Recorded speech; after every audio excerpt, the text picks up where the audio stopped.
Oh, di komputer.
Selamat siang, selamat bergabung dalam ruang Zoom meeting dalam acara Millennial Talk yang diadakan oleh PP Wandani dengan tema pada kesempatan siang hari ini yaitu tentang bagaimana cara membuat keputusan.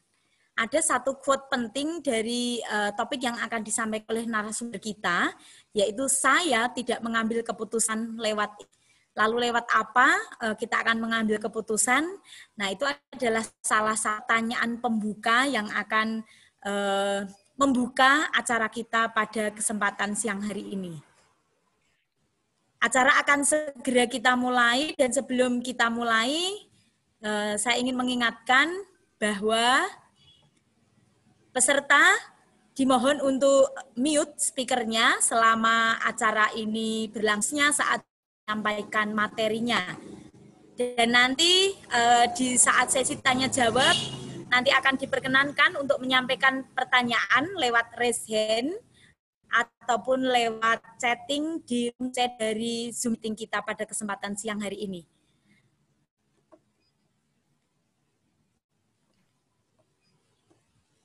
Dan pada kesempatan yang hari ini telah bergabung walaupun utamanya adalah dari pengurus PP Wandani, tetapi ini ada dari salah satu pengurus Wandani Jawa Tengah yaitu Mbak Catur.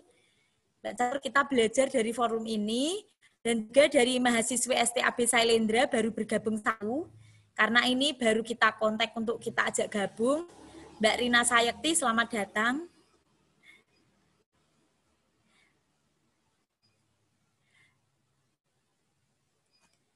Kita akan mulai nanti tepatnya di jam 11 lebih 5 menit. Jadi kita masih ada waktu 2 menit.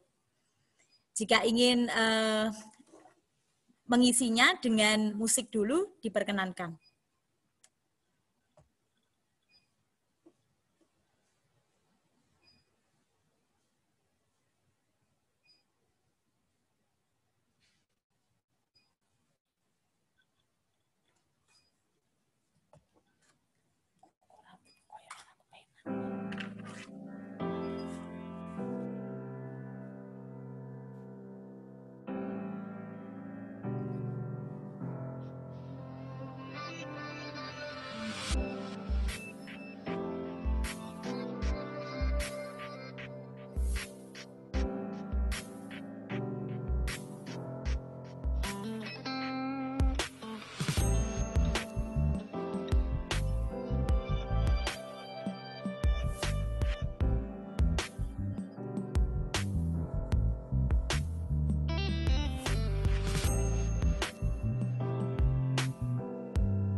Selamat datang, selamat bergabung dalam suatu acara yang dilaksanakan oleh PP Wandani yang memang secara tema, secara audiens ini diperuntukkan untuk Wandani Millennials, untuk orang-orang anak-anak Wandani seperti itu yang usia milenial, tetapi tidak menutup kemungkinan bagi audiens yang ingin bergabung mendengarkan materi ini juga tetap dipersilahkan.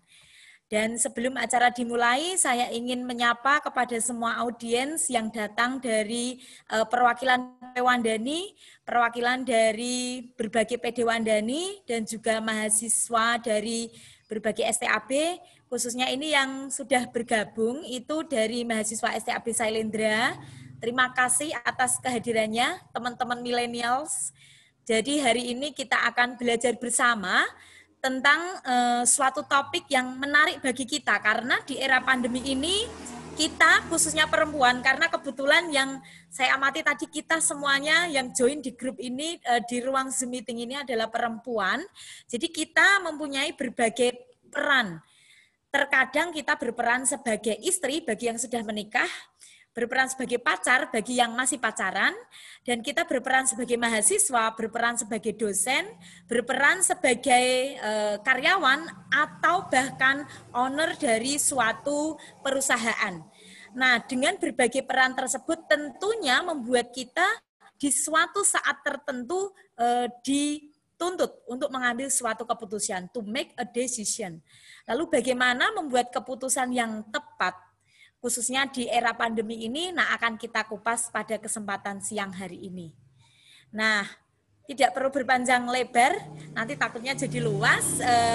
Mohon kepada admin untuk menampilkan siapa sih narasumber dari pembicara kita pada kesempatan siang hari ini.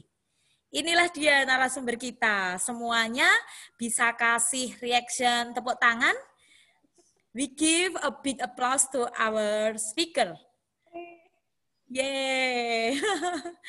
Terima kasih yang sudah ngasih reaction tepuk tangan, clap to our speaker. Nah, siang hari ini kita punya speaker yang keren, yaitu Cik Devi. Di sisi kanan dan kiri, kalau dari saya, di sisi kiri itu kita bisa lihat background pendidikan beliau, dan di sisi kanan bisa kita lihat bagaimana history dari riwayat pekerjaan beliau. Dari sisi kiri bisa kita lihat bersama, gelarnya keren tuh. Nama lengkapnya adalah Devi Cahyadi SE GGAGP. Saya tadi sempat kepoin, Ci ini gimana bacanya gitu ya, takut salah baca nanti. Ternyata ini ada gelar yang didapatkan Cik Devi dari luar negeri. Jadi gelar luar negeri itu seperti ini. Beliau menguasai banyak ilmu dari marketing management, strategic marketing, lalu juga beliau menguasai ilmu gemologis. Nah, ini keren sekali background pendidikannya speaker kita pada kesempatan siang hari ini. Lalu di sisi kanan bisa dilihat, ternyata beliau di Frank & Co Jewelry cukup lama, dari 2010 sampai dengan 2016. Lalu punya pengalaman juga bekerja di Central Mega Kencana Group. Lalu sekarang, ini yang keren, sekarang dulu dari kerja, sekarang tidak bekerja lagi sama orang. Sekarang Cik Devi adalah owner dari PT Dijavu Express. Nanti bisa dikepoin. Kalau mau rent truk atau kendaraan besar untuk pengiriman antik, nanti bisa menghubungi Cik Devi. Sekalian promo. Itu profil dari narasumber kita. Terima kasih dan tidak perlu berpanjang lebar lagi ya. Mari kita sambut narasumber kita, Cik Devi Cahyadi, SE GGAGP. Halo, selamat siang. Siang, Cik. Bagus, apa kabar? Baik. Keren ya, sekarang kita bikin talk seperti ini bisa jauh-jauhan dari Iya, ya, dulu harus kumpul. Kita harus nyewa bus ke Jakarta. Biasanya iya. Sekarang bisa ketemu melalui sarana teknologi ya, jadi lebih praktis dan lebih efektif. Gimana? kita bisa mulai atau? Bisa, sudah excited ini, Ci. Gimana sih cara ngambil keputusan gitu? Kita kan kadang temennya ikut, ya saya ikut aja. Beli ini, oh ya beli-beli. Saya juga sungkan. Nah, kadang gitu. Sungkan, hanya masa dia bisa, masa saya nggak bisa, hanya karena gitu. Ya, Ci. betul. Silahkan, Ci. Gitu ya, oke. Kita langsung mulai ya.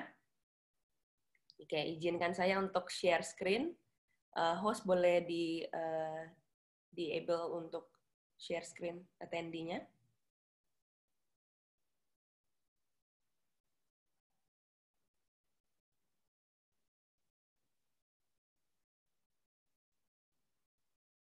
Host, oke.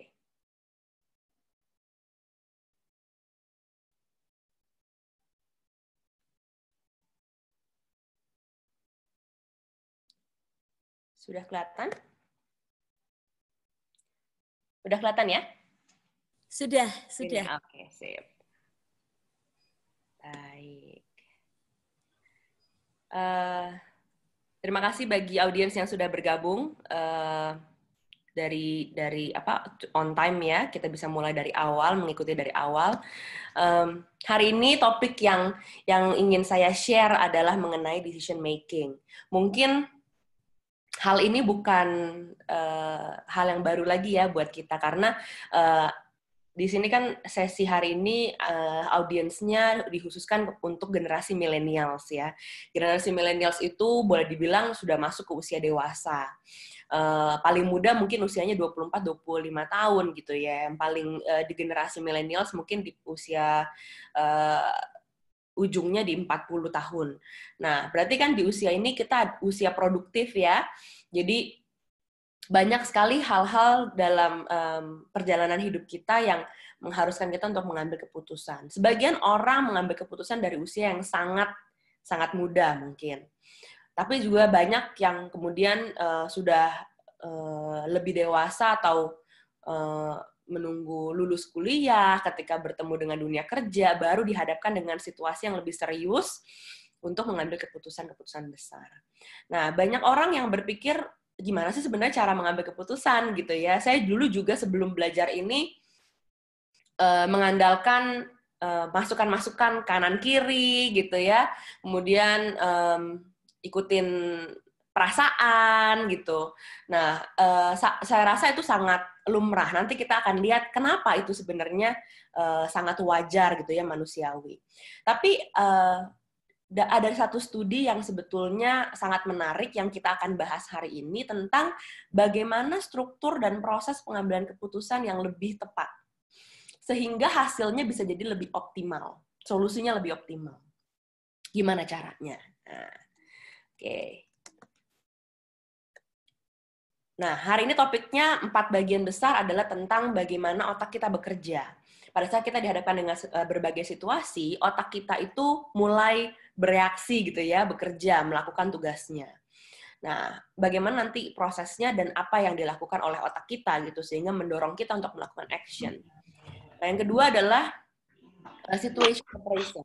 Ketika kita dihadapkan dengan masalah, ada satu situasi yang mungkin kesannya sangat mengganggu gitu ya.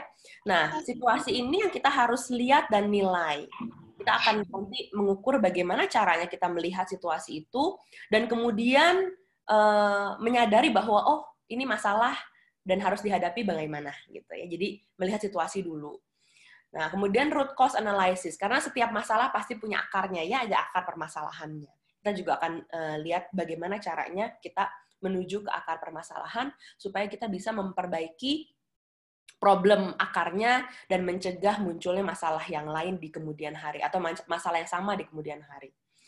Dan yang terakhir adalah decision analysis sendiri ya. Setelah kita udah jalankan prosesnya, kita pun harus tetap menganalisa atau mengukur keputusan yang kita ambil nantinya. Nah, jadi hari ini topik besarnya ada kurang lebih 4 bagian. Nah, saya mau tanya nih, ini biar lebih interaktif ya, lebih hidup ya, Mbak Kus juga mungkin boleh menjawab. Pertanyaan dasar yang kita harus jawab dulu nih sebelum kita mulai. Apakah Anda pernah mengambil keputusan dalam hidup Anda? Saya yakin jawabannya pernah ya. Apalagi kalau di sini sudah ada yang sudah menikah, sudah punya anak. Ini kan keputusan-keputusan besar dalam hidup ya. Menjalin rumah tangga gitu ya. Kemudian mungkin ada juga yang mengambil keputusan kerjaan gitu ya, dalam hal usaha dan lain sebagainya. Banyak sekali. Nah, pertanyaannya berikutnya adalah, nah ini boleh dijawab di kolom chat juga, pengalaman ini. Keputusan apa yang menurut Anda sangat mudah yang pernah Anda lakukan? Mudah banget deh gitu ya, nggak susah, no-brainer decision gitu ya, nggak perlu mikir, kayaknya langsung tahu jawabannya. Nah, boleh dijawab di kolom chat. Ya, barangkali ada yang mau share pengalamannya, kita juga bisa jadikan ini sebagai kasus ya, case ya. Nah, kemudian pertanyaan berikutnya, keputusan apa yang paling sulit yang pernah Anda ambil dalam hidup Anda? Nah, coba diingat-ingat gitu ya, yang apa yang gampang, apa yang susah, prosesnya bagaimana. Dari sini ketika kita udah flashback, udah ingat, mungkin Anda baru bisa, oke, let's review. Yuk kita review yuk, apakah proses kita yang kemarin udah benar gitu ya, udah sesuai. Oke, saya nggak bilang benar atau salah ya, karena kembali lagi judgment-nya ada di tangan Anda sendiri gitu. Apakah sudah sesuai dengan idealnya prosesnya, atau masih perlu ditingkatkan, dirubah, diperbaiki. Nah, nanti kita akan lihat dari situ. Coba diingat-ingat. Boleh di-share di kolom chat kalau memang ada yang bersedia ya untuk sharing. Silahkan. Ada tuh, Ci. Adakah? Dari Ci ingat tuh. Ada ya. Keputusan paling sulitnya batalin wedding. Oke, itu termasuk sulit ya, berat ya, udah keluar banyak sekali cost, mungkin bahkan undangan udah sebar belum gitu ya. Gimana ngejelasin satu-satu ya, but it's a tough decision, but it had to be done ya, Ada lagi yang mau share mungkin? Silahkan. Anak Sailendra tuh, kalau nggak punya uang tuh keputusannya gimana tuh? Uangnya habis di tengah-tengah bulan coba. Oke. Yang lain. Ini ada dari Batam juga, Ci. Ada Wandani Batam, ada Jawa Tengah, ada Oke, ada Febri ya bilang paling gampang mutusin makan Indomie. Oke. Kalau buat saya keputusan yang sangat susah. Jadi memang relatif ya. Mau makan Indomie itu susah atau gampang ya? Sebagian orang ya easy lah, makan aja gitu ya. Sebagian orang mikirnya kayaknya susah, ntar kalau ini gitu, ntar gini gitu ya. Jadi sangat relatif sih, beda-beda. Kayak paling sulit memilih kerja di Jakarta tapi orang tua di Temanggung. Ya. Itu juga mungkin jadi beban gitu ya, meninggalkan orang tua di luar kota dan lain sebagainya. Oke, rata-rata paling gampang memang memilih makanan ya. Tadi Ciinge juga bilang pilih order cafe mocha di Starbucks. Febri bilang makan Indomie. Kemudian lagi Kak Catur bilang cari menu makanan. Oke, sebagian orang mungkin itu yang lebih impulsif ya. Maunya apa nih, pengen makan apa nih gitu. Oke, thank you atas sharingnya. Good. Oke, kita akan lanjutkan. Sebetulnya kenapa sih kita ini perlu mengambil keputusan dalam hidup kita? Nah, ini saya perlu ingatkan. Sebagian dari kita mungkin juga sudah sadar dan aware menjalankan fungsi ini gitu ya, tapi sebagian dari kita lagi lupa. Jalankan tapi nggak sadar fungsi sebenarnya. Bahwa yang pertama kita adalah leaders. Semuanya kita adalah leaders. Minimum kita adalah pemimpin buat diri kita sendiri kan? Bagi hidup kita sendiri. Sang Buddha selalu bilang bahwa kita bergantung pada karma kita sendiri ya. Jadi apapun yang kita ingin lakukan, yang ingin kita peroleh di masa yang akan datang, ya kita sendiri yang harus putuskan. Ya. So we are the leaders of our own lives gitu. Nggak bisa kita berikan tanggung jawab itu kepada orang lain gitu kan? Karena yang bertanggung jawab hidup kita adalah diri kita sendiri. Nah, leaders has to make decisions. Jadi dia harus mengambil keputusan, harus bertanggung jawab. Yang kedua, kita semua adalah managers. Setelah ada leaders, ada managers. Kadang-kadang mungkin sebagian orang dibantu dalam pelaksanaannya, itu ya, eksekusinya. dalam kehidupan sehari-hari. Tapi ada juga yang multifungsi nih, menjalankan role-nya ganda sebagai leader, sebagai manajer. Nah, siapa di sini yang mungkin adalah ibu rumah tangga? Mengalami ya kan, udah harus mengambil keputusan, harus jalanin sendiri juga ya. Nah, syukur-syukur kalau ada yang bantuin, ada ART misalnya, atau ada babysitter di rumah, tapi banyak juga yang nggak punya. Jadi you are the leaders, you are the managers. Jadi apapun yang Anda putuskan harus Anda lakukan eksekusi sendiri. So, decision yang dibuat harus benar-benar dipertimbangkan matang-matang kan? Ya. Yang ketiga, kita semua punya tanggung jawab. Nah, ingat, as a leaders, as a managers, kita punya tanggung jawab. Tanggung jawab itu yang kita harus emban, ya, yang kita harus pegang, supaya kita selalu ingat bahwa proses pengambilan keputusan ini harus diproses dengan layak, bukan ala kadarnya gitu loh, bukan seadanya ya, karena tanggung jawab yang besar. Dan we have goals, kita semua punya tujuan hidup ya, ada cita-cita, ada ya macam-macam, ada objektif jangka pendek, jangka panjang dan lain sebagainya. Dan untuk mencapai goals itu kita akan dihadapkan dengan berbagai hal yang harus kita putuskan.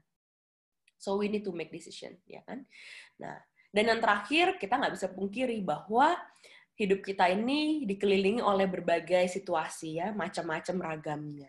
Dalam hitungan menit aja udah banyak situasi yang terjadi dalam yang kita temui gitu ya. Apalagi satu hari penuh 24 jam. Wah, udah lebih banyak ragamnya lagi. Nah, jadi menghadapi segala ragam situasi ini kita juga perlu mengambil keputusan. Kadang-kadang kita harus mengambil keputusan yang cepat, kadang-kadang ada juga yang bisa ditunda gitu ya. Jadi kita penting. So, apakah pertanyaannya why decision making penting atau tidak? Ya jelas jawabannya penting, ya kan? Karena kita akan harus selalu mengambil keputusan dalam hidup kita, besar maupun kecil. Oke, nah kita akan masuk ke topik yang pertama, how our brain works. Nah, ada satu buku namanya Thinking Fast and Slow. Judulnya Thinking Fast and Slow. Bukunya bagus. Penulisnya adalah Daniel Kahneman. Dia membagi proses berpikir manusia menjadi dua sistem. Ya. Nah, di layar Anda bisa lihat ada sistem 1 dan sistem 2. Sebelah kiri itu thinking fast. Jadi otak kita berpikir dengan cepat. Kita sebut sistem 1. Oke.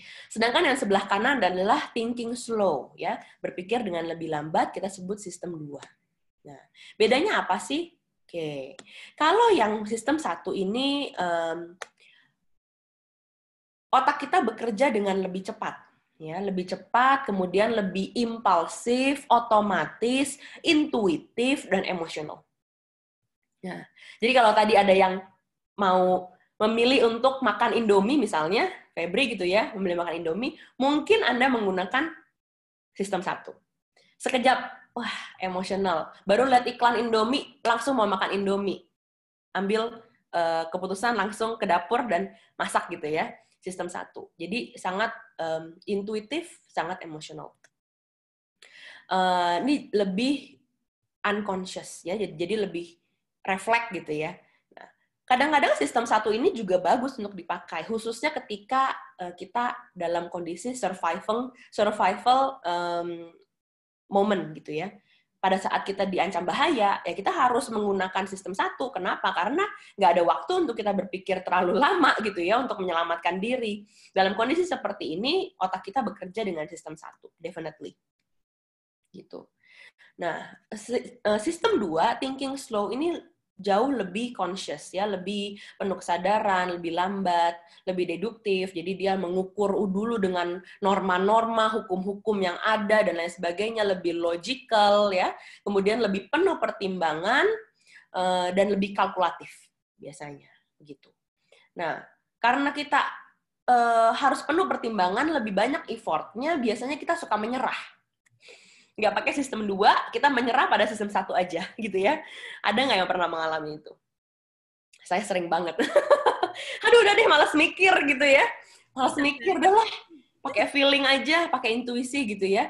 Nah, makanya hari ini topiknya kan kalimatnya saya nggak mengambil keputusan pakai insting. Ya. Kenapa? Karena ketika Anda mengambil keputusan dengan insting, berarti Anda menggunakan sistem 1, which is very quick, tanpa pertimbangan yang matang. Intuisi itu bagus, ada. Dan kita nanti akan lihat best practice-nya lebih baik kita mengambil jalan yang mana gitu ya.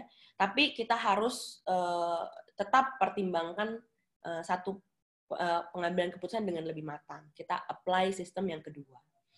Nah, yang lebih hati-hati, yang lebih teliti, lebih kalkulatif gitu ya. Oke.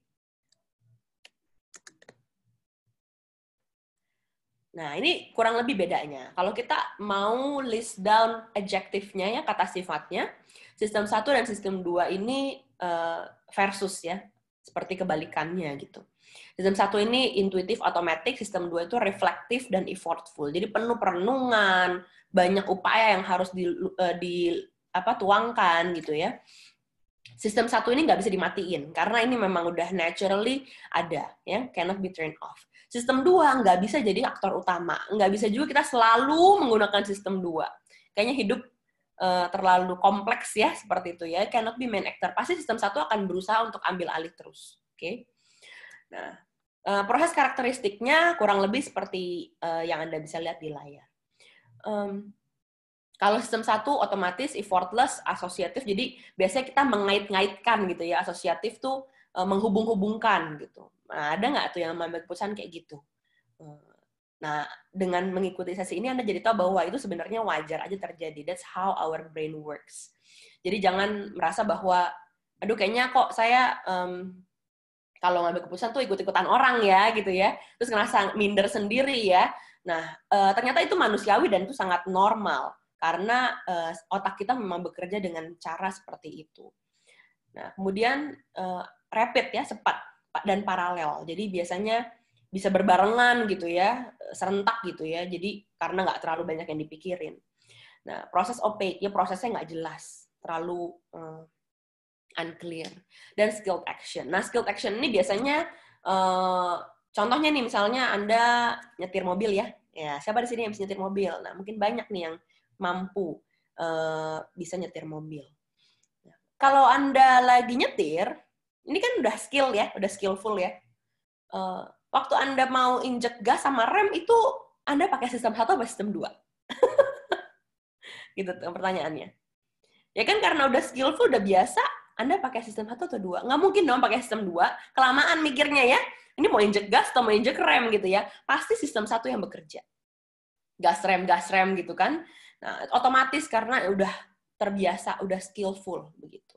Kadang-kadang kalau yang jago masak tuh juga kayaknya nggak mikir, langsung langsung jadi matang gitu kan, dan enak gitu ya. Ya karena memang udah terlatih, skilled action. Oke, jadi nggak perlu lama-lama dipertimbangkan karena dia udah tahu harus bagaimana. Sedangkan sistem 2 ini jauh lebih kontrol ya, lebih terkontrol, kemudian effortful, banyak upaya yang harus dituangkan. Deduktif ya, kemudian slow, pelan, dan serial. Jadi nggak bisa berbarengan, harus satu-satu dipikirin, satu-satu gitu. Nah, self-aware, sadar, nah ini yang menarik ya, self-aware. Kita di Buddhis selalu belajar tuh, self-awareness gitu ya, conscious, sadar, penuh kesadaran, at the present moment gitu ya, saat ini, di sini gitu kan. Nah, itu sistem 2 yang bekerja.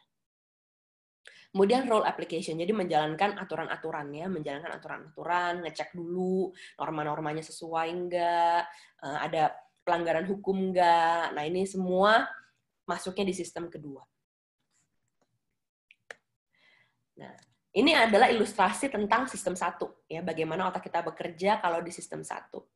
Kalau kita terlalu sering pakai sistem 1, biasanya orangnya itu akan terlalu cepat lompat ke kesimpulan, jump to conclusion, dan percaya hanya apa yang dilihatnya aja.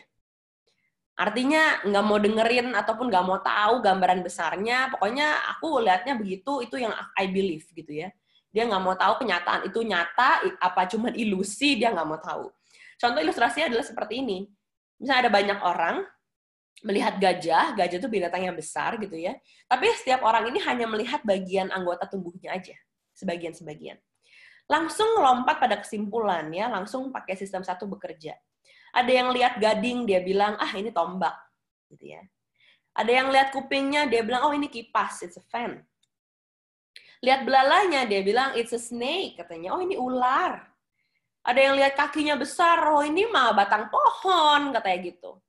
Perutnya yang besar, katanya tembok, ekornya dibilang tali. Nggak ada yang bilang ini gajah. Kenapa? Karena tidak ada yang melihat gambaran besarnya. Istilahnya tuh kalau di bahasa sehari-hari tuh nggak ada yang lihat secara komprehensif ya, helikopter view, nggak ada yang lihat itu. Semua melihat hanya bagian-bagian mikronya aja yang kecil-kecil. Bahaya nggak kalau kayak begini? Ya bahaya. Artinya ketika Anda memaksakan diri untuk mengambil keputusan ini, Anda bisa jadi terjerumus gitu, karena mungkin keputusannya jadinya lari tidak tepat ya, dan bermasalah gitu, memunculkan potensial new problems gitu in the future. Kenapa? Karena Anda tidak melihat masalah ini secara utuh, hanya sedikit-sedikit, sebagian sepenggal-sepenggal gitu. Nah ini yang harus dihindari. Jadi basically sistem one itu nggak mungkin sepenuhnya kita tutup, nggak mungkin, ya. Itu adalah bagian dari cara otak kita bekerja. Tapi ketika kita tahu kita dihadapkan dengan situasi yang lebih serius, nah kita harus pindahkan switch-nya. Jangan pakai sistem satu terus. Ya kalau hal-hal cuma sekedar untuk memilih makanan misalnya, atau lagi ada waktu senggang mau ngapain gitu ya. Nah ini boleh pakai sistem satu. Nah, tapi itu juga kadang-kadang bisa salah kan? Contoh nih, saya mau cerita. Siapa di sini yang punya balita? Saya. Anak saya baru mau 2 tahun. Itu kalau yang namanya punya bayi, balita gitu kan repot ya sepanjang hari ya. Apalagi kalau lagi nggak ada helper ya, nggak ada babysitter, nggak ada ART gitu. Nah, ketika anaknya udah tidur nih, biasa anak-anak balita kan tidur jam 8, jam 9 malam ya. Anak saya pernah nih satu kali tidur lebih cepat gitu ya. Terus kita seneng ya rasanya, aduh akhirnya dia tidur juga gitu ya. Mami bisa punya me time gitu ya. Ngapain ya kita ya gitu ya. Udah malam, udah jam 8 tapi belum terlalu malam untuk saya tidur gitu. Kayaknya ada punya waktu senggang nih untuk dimanfaatkan. Kalau saya waktu itu pakai sistem satu ya. Sistem satu bekerja dengan emosional, intuitif, kemudian impulsif gitu ya. Udah lama nih nggak nonton drama Korea misalnya ya. Nonton nih Netflix ya kan, Netflixing deh daripada ikutan tidur nanti kehilangan waktu me time-nya gitu ya. So I choose Netflixing. Nah, bagi sebagian orang itu adalah keputusan yang oke, oh it's time to reward yourself gitu ya.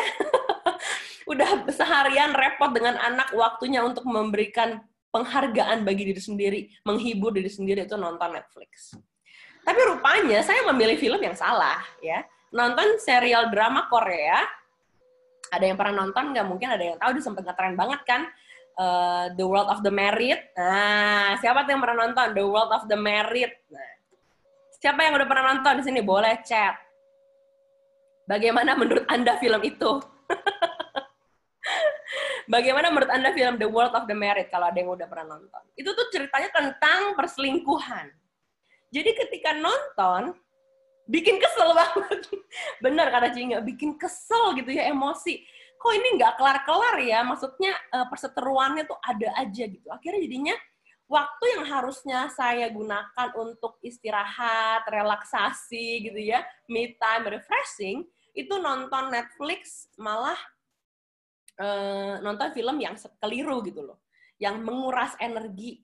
Nah, yang menguras energi karena penuh dengan emosi, itu namanya drama Korea, kan tahu sendiri ya, karena ada air mata lah, bercucur-cucuran gitu ya, terus kan kesel karena tentang perselingkuhan, padahal tujuannya mau menghibur diri. So did I choose the right decision? Apparently not. Kenapa? Karena abis itu capek, lelah gitu ya, karena udah abis nonton, menguras energi dan emosi, akhirnya jadinya capek. Udah gitu, udah serial kan bikin penasaran ya, akhirnya ujung-ujungnya jadi begadang kan, nah abis itu besoknya bangunnya kesiangan. So I didn't choose the right decision. Karena apa? Karena pakai sistem satu. Gitu. Sistem satu yang terlalu impulsif, terlalu nggak dipikirin ya, nggak pikir dengan matang gitu ya, jadi langsung ambil spontan.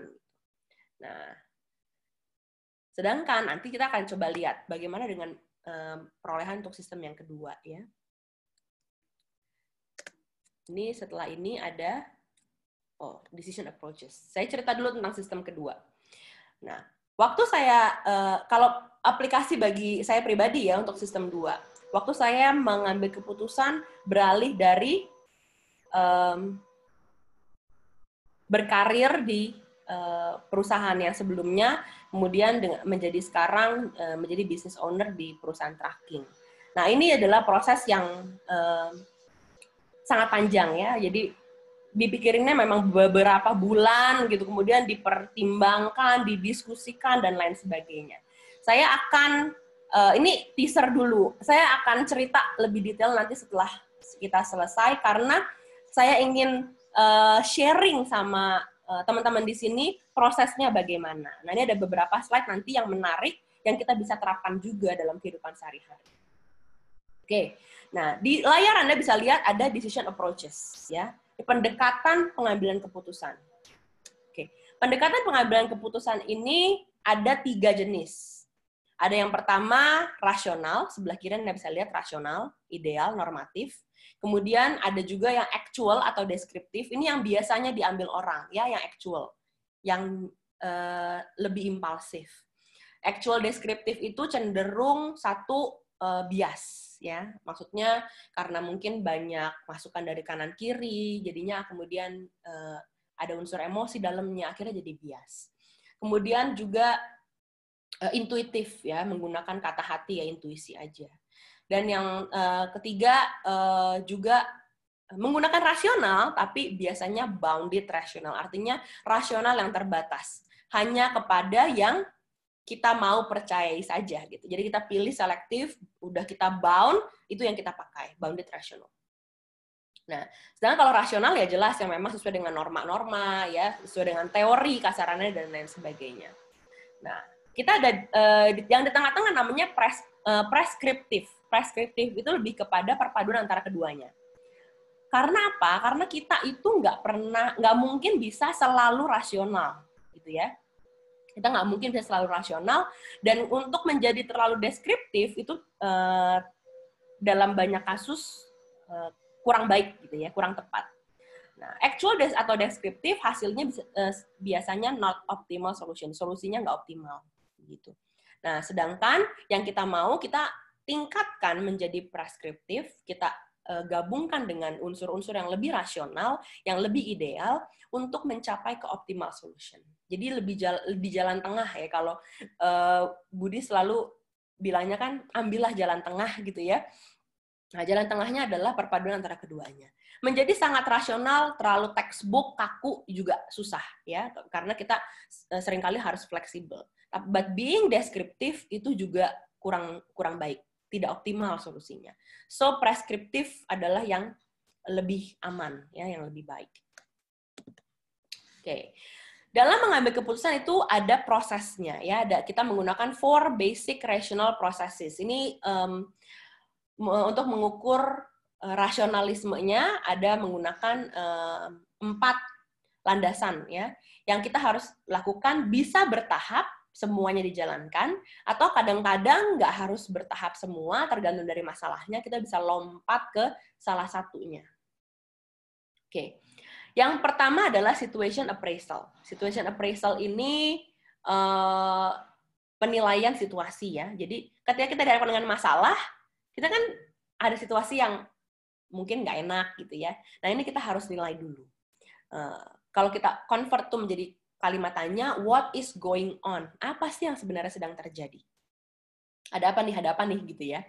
Nah, kemudian setelah kita udah tahu apa yang sedang terjadi, itu kan efek ya. Kita akan masuk ke proses yang kedua, problem analysis, yaitu mencari sebab masalahnya. Kenapa? Why did this happen? Kenapa ini terjadi? Nah, ini pakai cause and effect. Nih, seperti dalam Dhamma yang kita selalu pelajari ya, ada sebab dan akibat. Ini juga bisa diterapkan loh dalam analisa permasalahan kita. So we see, kita lihat apa akar permasalahannya, sebabnya apa, akibatnya apa. Oke? Nah, setelah kita udah dapat analisa permasalahannya, kita baru masuk ke decision analysis. Ya. Dapat nih beberapa opsi untuk mengambil keputusan. Mungkin nggak cuma satu, mungkin ada beberapa pilihan ya yang bisa kita ambil. Nah, kalau sudah dapat beberapa opsi, kita bisa analisa konsekuensinya apa, nilainya apa. Yang selalu ingin kita capai adalah keputusan yang kita ambil seharusnya bisa memberikan nilai yang lebih besar, yang lebih bagus, yang lebih baik bagi semua pihak, ya, diri kita sendiri ataupun counterpart kita. Nah, apa yang kita harus ambil? Ini di decision analysis. Nah, yang terakhir yang sebenarnya nggak boleh lupa, tapi banyak orang yang miss, ya, potential problem analysis. Ini yang lebih ke antisipatif, ya, maksudnya memperkirakan apa sih yang mungkin terjadi di kemudian hari setelah keputusan itu diambil. Predicting, memperkirakan. Nah, ini menjadi melengkapi. Ketika kita tahu apa yang akan kita hadapi di masa yang akan datang setelah keputusan itu diambil, kita bisa menyiapkan rencana selanjutnya, gitu ya. So lebih prepare, lebih ready, gitu. Nah, sekarang kita akan masuk satu persatu. Nah, setelah kita udah tahu nih for basic-nya, ada 4 langkah yang kita bisa ambil untuk menuju ke pengambilan keputusan lebih matang. Nah, tapi catatannya adalah ini berarti kita menerapkan sistem 2 ya. Sistem 2 yang memang lebih penuh pertimbangan, lebih kalkulatif, lebih deduktif, dan lain sebagainya. Nah, situation appraisal. Di dalam situation appraisal ini banyak sekali teorinya, tapi saya ambil yang memang menurut saya penting untuk di-share di sesi ini, yaitu tentang bagaimana menentukan prioritas. Nah, ini juga kadang-kadang kita menentukan prioritas juga kan pakai feeling ya. Saya sih jujur aja gitu. Kadang-kadang kita pakai menentukan prioritas pun pakai hitungannya, pakai feeling, pakai perasaan, kira-kira gitu. Padahal ya ada teorinya. Untuk kalau ada yang memang benar-benar tertarik untuk mendalami ini, Anda bisa coba cek. Kapner-Tregu ini punya metode situation appraisal untuk menentukan prioritas. Dia membagi masalah menjadi beberapa kategori, ya. Ada timing, trend, dan impact. Timing itu lebih ke waktu. Apakah mendesak atau tidak mendesak, bisa menunda gitu ya. Kalau trend ini mengenai perubahannya. Apakah semakin kita tunda dia akan semakin parah, atau dia akan lambat laun baik sendiri gitu ya, berangsur-angsur akan membaik, ya, atau bagaimana? Trennya seperti apa? Naik, turun, dan seterusnya. Kemudian impact, pengaruhnya terhadap diri kita apa? Ada yang mungkin berbahaya, ada yang tidak, ada yang sedang-sedang saja gitu ya. Nah, ini bisa dikategorikan. Udah ada kategori menjadi 3 ini, kemudian diukur degree-nya, tingkat kepentingannya, ya. High, medium, low. Jadi kalau misalnya timingnya mendesak, maka dia akan diletakkan diukur high di situ. Kalau dia nggak mendesak, timingnya berarti ditaruhnya low. Trend kalau dia berangsur-angsur akan semakin buruk, maka put high, taruh high di situ. Atau put low kalau memang berangsur-angsur dia tidak akan berubah atau stagnan misalnya, begitu-begitu aja, mau 3 hari, mau 10 hari, mau 3 bulan, dia akan ada tetap di situ, so put low. Impact pengaruhnya terhadap kondisi Anda, ya, kesejahteraan kita atau kebahagiaan kita dan lain sebagainya. Kalau memang pengaruhnya besar, sangat mempengaruhi, so put high. Atau mengancam jiwa, ya, put high. Jika tidak, maka put medium ataupun low. Nah, saya punya ilustrasinya. Ini menarik. Anda lihat di depan layar ada beberapa gambar yang saya coba gabungkan dari beberapa klip artnya. Ada gambar rumah yang terbakar. Ya, so you see rumah kebakaran. Gitu. Nah, ini si pria ini memang lagi apes lah di hari ini. Udah rumahnya kebakaran, mobilnya rusak. Ya, jadi broken down mobilnya. Kemudian dia punya koper yang isinya dokumen-dokumen penting pekerjaan, ya, soal pekerjaan. Yang itu sedang terancam dibawa kabur sama seekor anjing yang nakal. Ya, itu ada anjing di situ. Di sebelah kiri Anda bisa lihat ada briefcase, ada anjing, ya. Anjingnya kelihatannya kayaknya agak bandel nih, ya. Dia mau ambil, dia mau bawa kabur. Kemudian di sudut kanan atas Anda lihat ada tornado di situ, tapi agak jauh, ya. Jauh, masih bermil-mil jauhnya. Oke. So, ini ada beberapa masalah yang terjadi dalam layar ini, dan kita bisa list down dulu. Masalahnya apa aja? Yang pertama, put out the fire, ya, kita mau padamkan apinya. Kemudian perbaiki mobilnya. Kemudian bersiap-siap untuk menghadapi tornado. Kemudian menyelamatkan dokumen-dokumen penting yang ada di dalam koper itu dari anjing itu. Ya. Ada 4 permasalahannya. Nah, sekarang kita bagi kategorinya, timing, trend, dan impact. Nah, dari situ kita akan ukur degree-nya. Menurut Anda, memadamkan api itu timingnya high atau low? Tentunya high ya. Udah berkobar-kobar seperti itu ya, mendesak sekali begitu ya, karena berbahaya. Trendnya bagaimana? Semakin didiemin semakin parah atau dia akan padam sendiri? Ya tentunya dia akan semakin parah ya. Mungkin malah menyebar kemana-mana gitu kan, ke tetangga dan lain-lain. Jadi penting untuk segera dipadamkan. Jadi high. Nah, impact-nya, pengaruhnya ya tentunya sangat tinggi. Bisa membahayakan jiwa ya, bisa ada korban jiwa juga begitu. Nah, ketika kita udah punya high semua, maka proses yang harus diambil adalah langsung ke decision analysis. Lompat. Nggak perlu lagi di-appraise situasinya. Basically kita nggak punya waktu lagi untuk itu gitu ya. Mungkin ini jadi sistem one yang bisa bekerja. Karena survival. Gitu ya, langsung decision. Kemudian repair car, perbaiki mobil. Nah, secara timing mendesak nggak? Ya enggak, karena saat ini ada rumah yang terbakar itu lebih penting. Kemudian trennya bagaimana? Apakah kalau Anda diemin selama 3 hari dia akan lebih memburuk? Enggak juga. Kenapa? Karena namanya mobil udah rusak, ya udah rusak. Dia tidak menjadi tambah parah setelah kalaupun ditunda atau didiemin beberapa saat gitu ya. Impact-nya bagaimana? Medium. Karena mungkin kalau dia nggak ada mobil, dia nggak bisa menyelamatkan diri, atau dia nggak bisa pindah, atau dia nggak bisa kemana-mana gitu ya. Jadi proses yang diambil adalah problem analysis. Kita analisa dulu permasalahannya. Oke. Kita ini sekarang masih ada di situation appraisal nih ya. Masih kita berhadapan dengan ada 4 situasi, kemudian kita mau kemana. Oke. Repair car, problem analysis. Dianalisa, nanti aja, belakangan aja, tunggu. Lalu ada prepare for tornado. Ya, mempersiapkan diri untuk tornado. Tornadonya masih jauh, timingnya medium. Masih jauh kok, belum terlalu dekat. Trennya bagaimana? Trennya lumayan. Ya, karena semakin Anda tunda dan diemin, dia akan semakin dekat dan akhirnya menyerang kita gitu ya. Beberapa saat lagi. Nah, impact-nya juga high. Kenapa? Karena ini kategorinya kan bencana alam. Oke.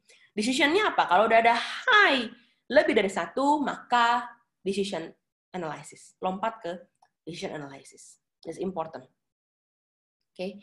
Nah, lalu yang terakhir adalah menyelamatkan briefcase itu, dokumen penting itu yang ada dalam kopernya.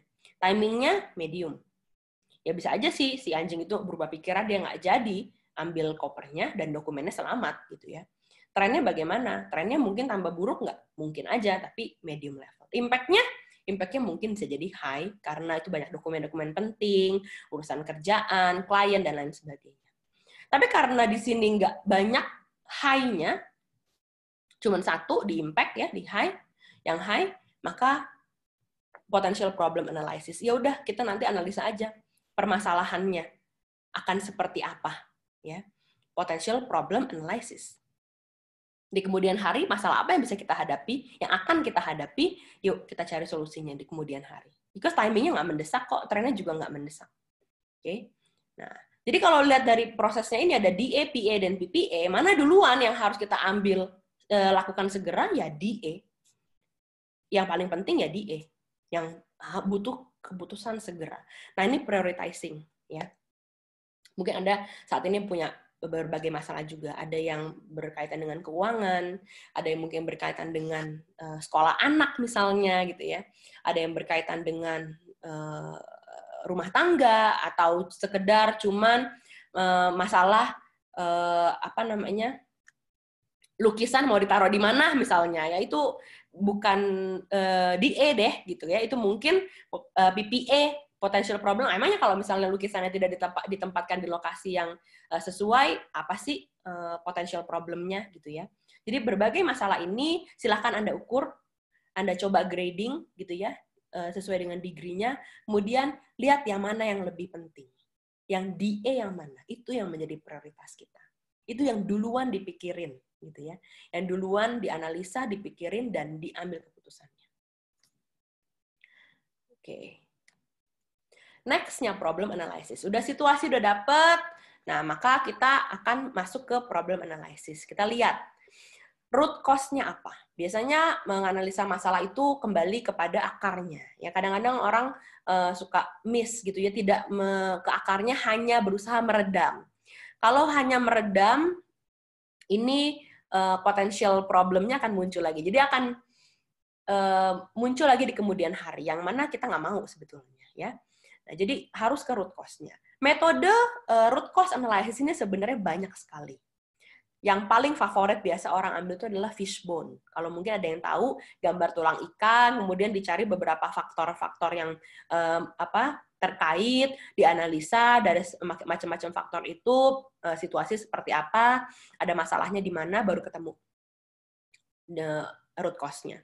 Tapi yang menurut saya sangat favorit saya, dan karena ini mudah gitu ya, dan sangat bisa diterapkan dalam kehidupan sehari-hari untuk masalah-masalah yang mungkin bobotnya nggak terlalu berat, medium, bahkan mungkin yang ringan, dan ini sifatnya sangat linear ya, lurus aja ke bawah gitu, jadi nggak bercabang-cabang, adalah 5 whys. 5 whys itu apa sih? Metode yang biasa dilakukan oleh anak balita.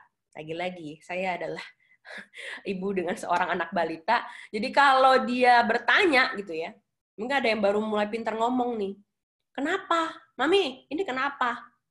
Oh, dijawab sama maminya. Karena ini begini-begini. Kenapa begitu? Gitu ya. Dia tanya lagi tuh kenapa? Oh, karena begini-begini-begini. Kenapa begitu? Nanya lagi sama dia. Sampai dia puas tanya kenapa. Ini apa? Kenapa gitu terus ya. Nah, itu adalah 5 whys. Sampai kita ketemu root cause-nya, biasanya 4-5 kali itu udah dapet. Nah, saya ambil contoh nih. First, why adalah mencari problem statement-nya. Why? Ada masalah ya? Why? Ada paku yang berserakan di lantai, nails on the floor. Why? Kenapa bisa ada paku yang berserakan di lantai? Karena kotak penyimpanannya itu terbuka. Ya, split open. Terus kenapa kok kotak itu bisa terbuka? Oh, karena kotaknya basah, jadi dia sobek. Gitu ya. Kemudian why berikutnya, kenapa kok bisa kotaknya itu basah? Oh, karena ada hujan, dan kemudian hujan itu merembes masuk ke langit-langit melalui lubang gitu ya. Loh, kenapa kok hujan itu bisa masuk dari langit-langit? Karena ada crack, ada retakan di kayu, di salah satu kayu yang ada di langit-langit. Action-nya berarti apa? Fix the crack. Ya kan? Yang harus diperbaikin adalah ya itu retakan itu yang harus diganti, mungkin harus ditambal atau bagaimana. Nah, root cause-nya ketemu. Jadi mencari root cause itu banyak sekali caranya, tapi salah satu diantaranya adalah dengan bertanya kenapa. Saya dulu waktu masih kerja di perusahaan yang sebelumnya berhadapan dengan banyak sekali anak muda ya. Anak muda itu sering banget ketika ketemu masalah, oke saya nggak mau judgmental, berusaha bukan maksud saya untuk menjadi judgmental dan mengeneralisir, tapi seringkali anak-anak muda itu tidak mau bertanya kenapa. Jadi kalau ada masalah, mereka cuma tanya gimana. Bu, gimana gitu ya? Ci, gimana nih gitu. Padahal seharusnya yang ditanya adalah kenapa.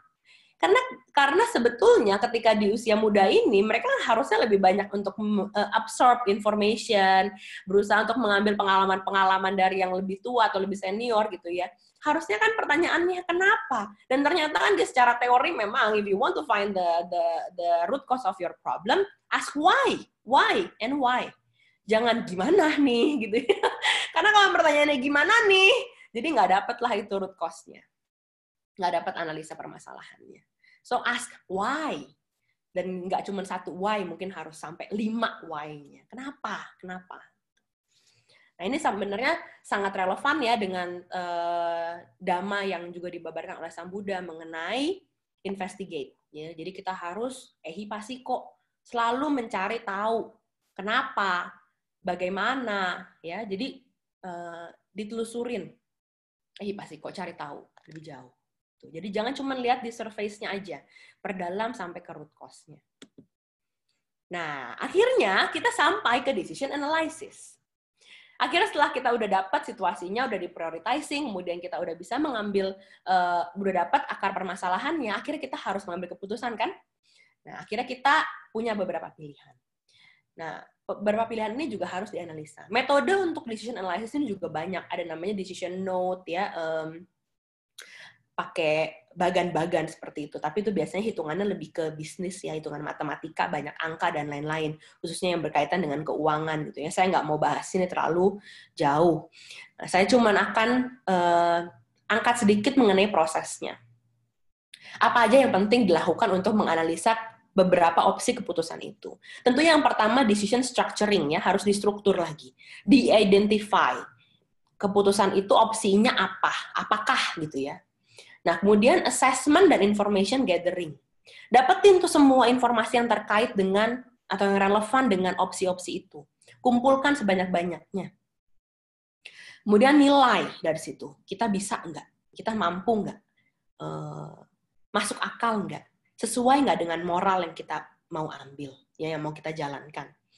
Lalu assign value terhadap konsekuensinya. Yang kita harus sadari adalah seringkali di usia dewasa ini kita nggak bisa mengambil keputusan yang benar atau salah, ya. Kayaknya terlalu bias. Akhirnya cuman ada yang namanya consequences. There's no right or wrong, there's only consequences with value. Konsekuensinya tentu ada value-nya. Value-nya besar, value-nya kecil, yaitu tinggal kita yang tentukan, kita yang ukur, kita yang putuskan.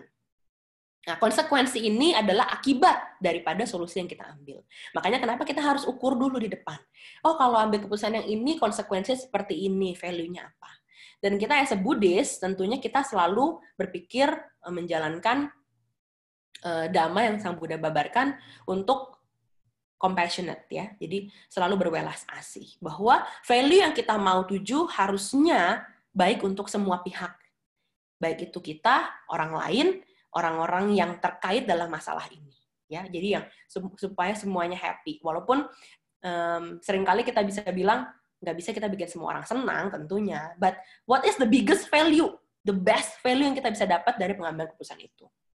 Nah, kemudian evaluasi dari decision problemnya. Dari decision itu mungkin ada masalah juga dalamnya. Dievaluasi. Oh, kalau kita mengambil keputusan ini ada masalah yang mengikuti loh, ada efeknya loh, dan mungkin belum siap, jadi harus diberesin dulu problem yang itu, baru kita bisa ambil decision ke sana. Analyze. Dan yang terakhir, setelah udah muncul, dapat hasilnya, dievaluasi decision problem dari yang 2 step pertama tadi, yang terakhir kita ukur sensitivitasnya. Melihat seberapa sensitif dia terhadap perubahan. Ya, bisa jadi sangat terpengaruh, bisa jadi juga tidak terpengaruh. Nah, mengukur sensitivity ini tujuannya adalah untuk mempersiapkan diri sebetulnya. Ketika kita udah ambil keputusannya, ada perubahan, bisa berubah lagi nggak nih, gitu ya. Kalau berubah lagi, kita mesti apa ya? Ya, begitu. Nah, jadi antisipasi terhadap perubahan. Perubahan ini adalah sesuatu yang pasti, kan, katanya. Jadi, that's why kenapa kita harus menjaga-jaga supaya apapun yang kita putuskan ini siap terhadap perubahan yang muncul di kemudian hari.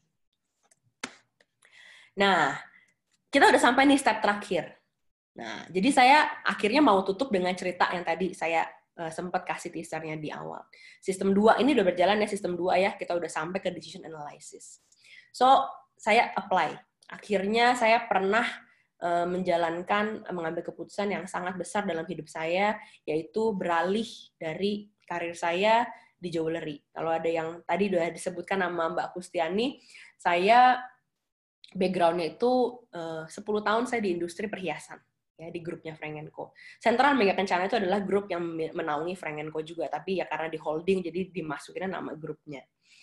Nah, 10 tahun saya di industri perhiasan, saya punya title gemologist yang saya dapat dari New York, tapi setelah 10 tahun akhirnya saya memutuskan untuk beralih, ya, jadi pengusaha logistik. Udah lagi nggak perlu dandan cantik-cantik, ya kan? Karena udah nggak di industri luxury, nah jadi berubah drastis. Tapi ke pengambilan keputusan ini saya sudah dilakukan dengan sistem 2, dengan proses yang seperti seharusnya. Semua sudah dipertimbangkan. Mulai dari situasinya. Pada saat itu, kalau boleh cerita sedikit ya, pada saat itu situasinya memang di kantor yang sebelumnya sedang ada perubahan struktur organisasi.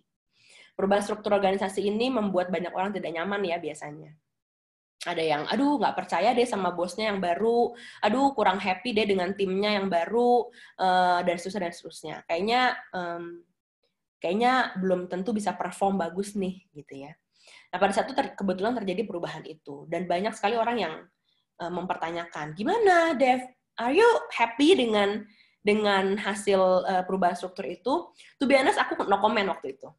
Aku bilang, ya bukan sesuai yang saya harapkan, tapi memang saya masih menaruh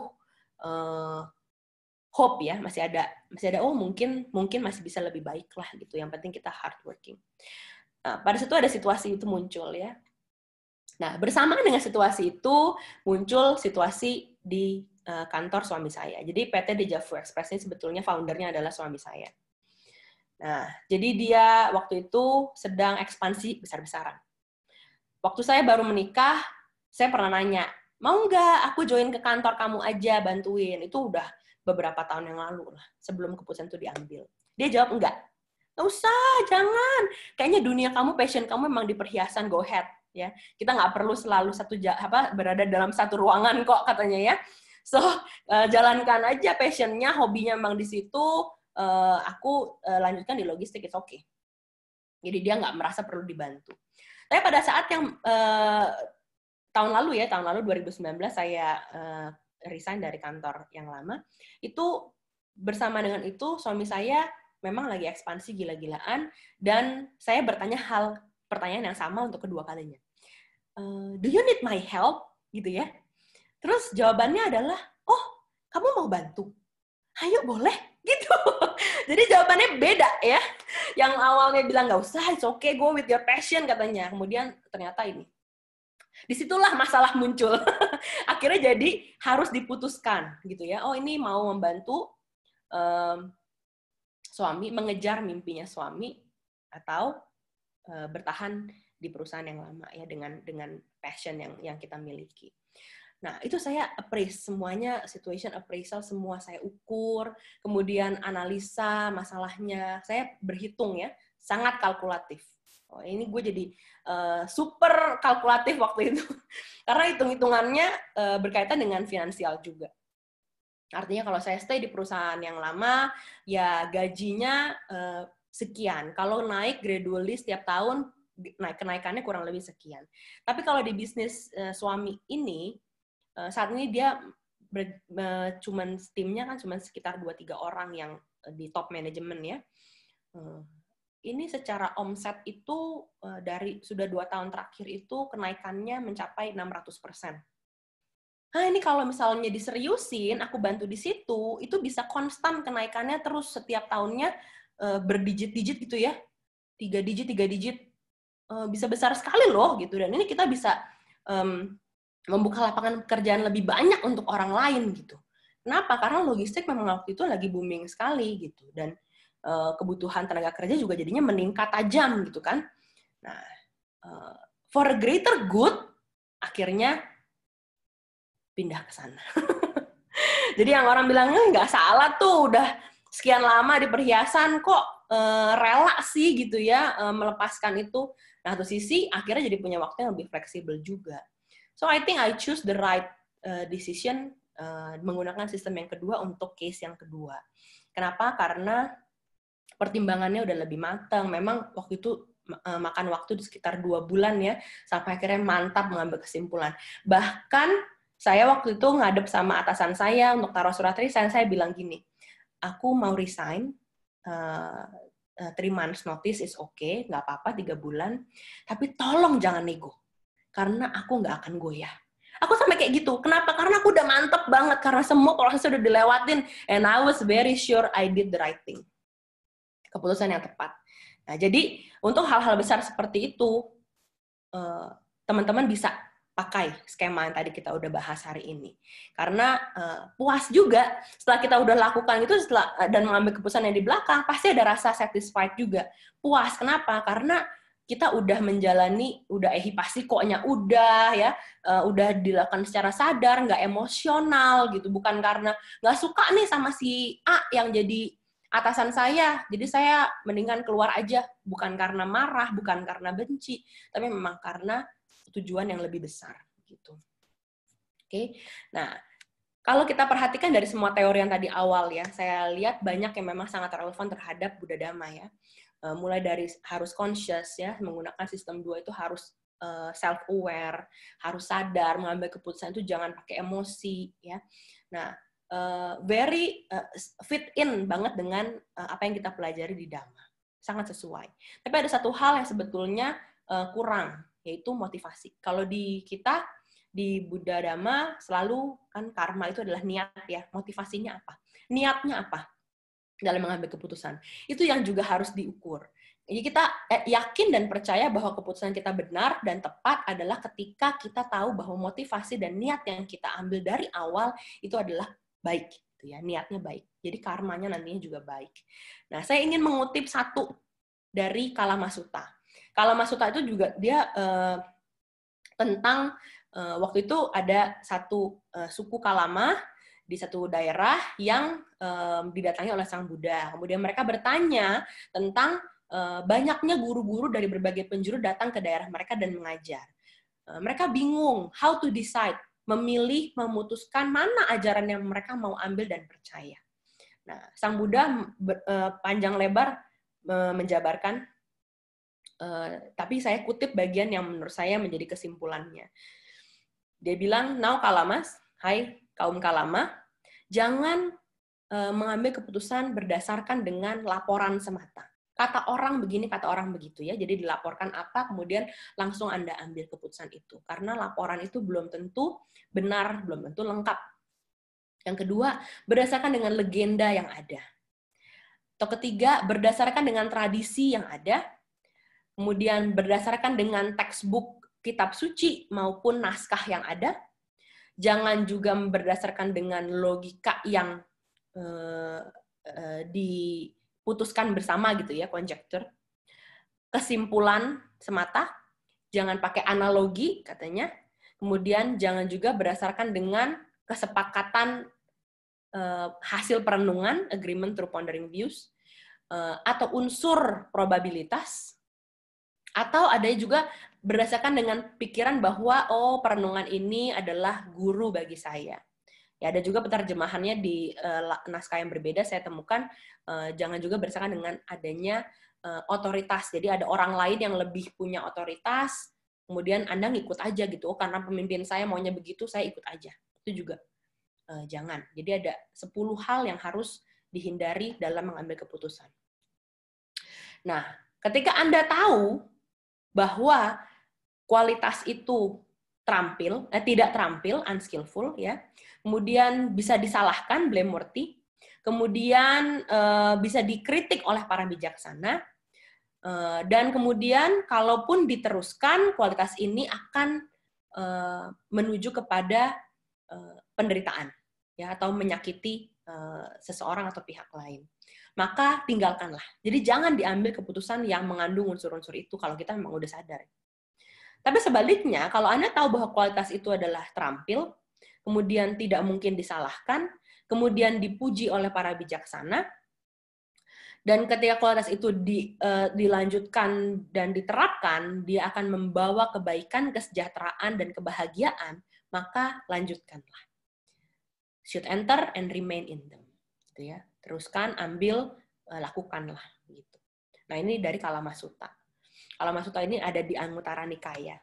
Nah, jadi saya juga baru tahu karena saya harus bawa topik ini, jadi saya belajar juga gitu ya. Atau ada namanya Kalamasuta, saya baru tahu. Anyway, itu adalah kesimpulan dari hari ini. Saya rasa saya udah banyak sekali cerita. Sekarang gantian, siapa yang mau bertanya gitu. Saya kembalikan ke Mbak Kustiani ya. Thank you semuanya. Ya, thank you, Ci. Ya, terima kasih. Halo semuanya. Ini jangan sampai open Zoom terus ditinggal masak ya kita ya, Ci. Halo semuanya, jika semuanya yang di sini masak, please dong kasih reaction jempol atau clap gitu. Tepuk tangan atau jempol. Mana nih? Oh, berarti masih ada di sini nih sih, kita nggak ditinggal masak. Ya, terima kasih. Nah, semuanya khususnya ini untuk anak-anak generasi muda yang dari Sailendra nih. Tuh, kalau presentasi tuh begini. Kadang pakai bahasa Inggrisnya.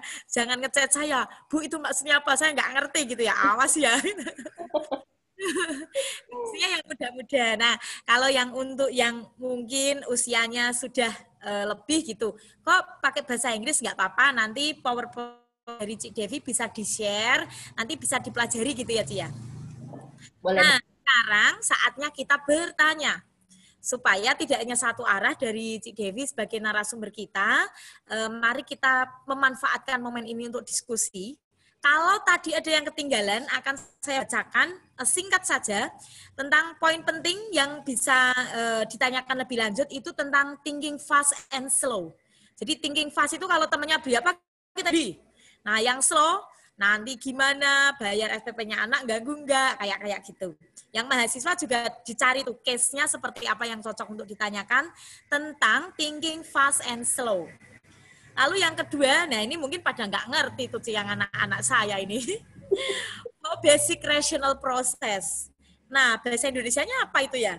Mungkin 4 proses dasar untuk mengambil keputusan secara rasional. Tadi ada, saya pakai Indonesia ya. Iya, ada kata kuncinya itu, kata kuncinya ada SA, ada PA, DA, dan PPA. Nah, punya saya kasih bahasa Indonesia tuh biar mudah diingat.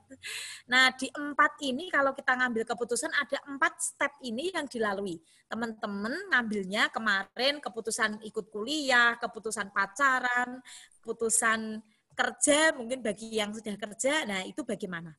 Yang ketiga, punya masalah bisa kita taruh di level low, medium, dan high. Di level rendah, sedang, dan tinggi. Nah, tadi sudah dikasih gambar-gambar. Nah, yang terakhir yang penting tuh Cik Devi ngasih kita poin dari segi Buddhis dari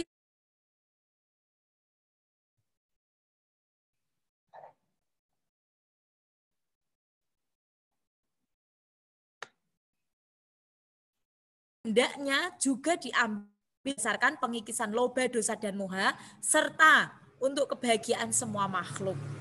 Jadi kalau ekspansi bisnis tapi ternyata nggak menguntungkan semua makhluk, nggak ya Ci ya. Kalau Ci Devi keren nih.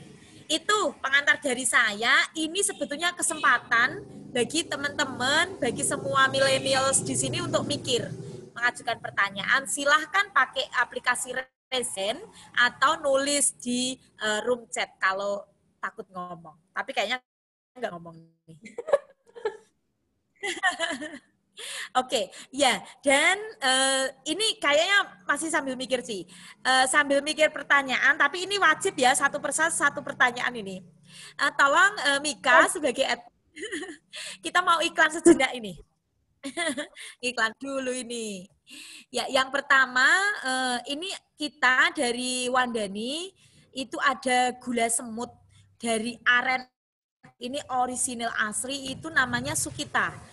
Produk ini diproduksi di Temanggung, jadi kita sedang ongoing proses untuk PIRT-nya sudah oke, kita sudah dapat, tapi halalnya apalagi terkendala pandemi ini untuk proses pengurusannya, termasuk untuk survei ke tempat produksinya, halalnya kita lagi proses. Nah, gula ini asli, alami, dan yang penting ini adalah memperkuat pemberdayaan kaum sama perempuan. Jadi mohon dipromokan, ini membuka kesempatan jadi reseller juga. Bukan hanya jadi consumer ya, tapi menjadi reseller. Itu yang next. Next adalah info tentang penggalangan dana untuk pembangunan Kubarama. Ini salah satu daerah di Temanggung. Jadi Temanggung itu adalah salah satu kabupaten dengan jumlah umat Buddha paling banyak di Jawa Tengah. Jawa Tengah memiliki 29 kabupaten dan kota, dan terbanyak umatnya adalah di Kabupaten Temanggung ini. Jadi ini di daerah barat pelosok Jadi Pubarama ini adalah wisma meditasi karena kita tahu selama ini meditasi di daerah itu kurang. Karena apa? Wiharanya kecil, kadang ada masalah ya dibuat untuk puja bakti, buat sekolah minggu, buat diskusi dhamma, buat rapat mandani, semuanya di sana. Khusus untuk meditasi di daerah ada bangunan wisma meditasi. Next. Next ada satu info yaitu tentang ini adalah materi atau topik yang akan diangkat pada pertemuan selanjutnya dengan topik Ohana, khususnya tentang membangun karakter anak. Nah ini pembicaranya keren sekali, beliau adalah Kepala Bidang Akademik dari Narada School Jakarta. Jadi yang di sini yang berprofesi sebagai guru, sebagai pendidik juga yang nantinya akan menjadi calon guru, jangan lewatkan sesi ini. Karena pembangunan karakter anak di dalam pendidikan yang sekarang melalui online itu kan gampang-gampang susah, bahkan bukan hanya gampang-gampang susah, tetapi susah seperti itu. Bagaimana kita bisa mengontrol pembangunan karakternya kalau tugasnya saja hanya dikirim lewat HP, dan kita nggak tahu siapa yang mengerjakan itu. Itu iklannya sudah selesai, mari kita kembali ke... Sudah tuh, seharusnya sudah banyak mikir, pertanyaannya udah banyak ini. Silahkan. Siapa nih yang mau membuka pertanyaan? Kalau tidak ada yang raise hand dan ngasih pertanyaan, saya tunjuk loh ini loh. Moderator berkuasa. Kayaknya harus ada perwakilan dari Lombok. Bu Erisa datang nih dari Lombok jauh-jauh, mari kita share. Nanti Batam 1, Bu Warina, Jawa Tengah 1. PP sih sudah sering ketemu Cik Dewi, PP-nya belakang Jakarta. Kita kasih nih yang Lombok jauh dulu. Bu Erisa, apa kabar? Silahkan kasih komen atau kasih pertanyaan. Baik, terima kasih Namo Buddhaya. Apa ya, saya mau komen apa, Bu? Cerita pengalaman keputusan gitu, Bu. Biasanya pengalaman apa? Dengan yang tadi, yang slow thinking, atau dengan cepat asal ngambil keputusan? Ya, kalau untuk keputusan saya, maksudnya dalam mengambil keputusan, biasanya saya mengambil, mohon maaf ya, sebelumnya saya ketinggalan sesi, jadi yang high, medium, low itu saya nggak begitu paham gitu tadi. Tapi ya sedikit nangkap. Jadi kalau misalkan ngambil keputusan, saya akan mempertimbangkan. Saya akan buat sebuah tulisan.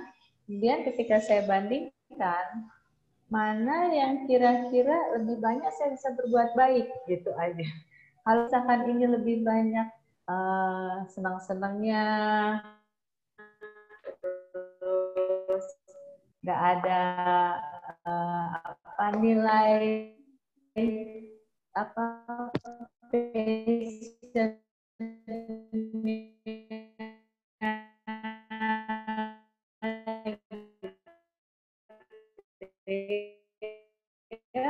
nilai karenanya, maka saya tinggalin gitu.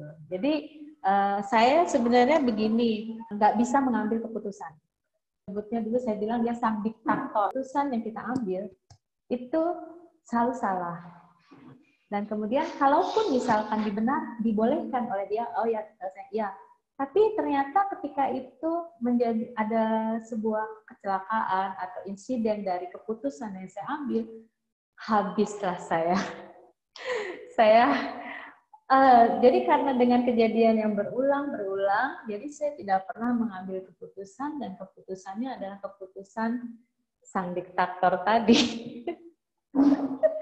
Tapi ketika saya pergi dari kehidupan rumah, bukan menjadi wiharawan ya, maksudnya jauh dari orang tua, maka banyak sekali keputusan yang harus kita ambil. Misalkan saya pergi jalan-jalan atau saya pergi ikut dhamma kelas ya gitu.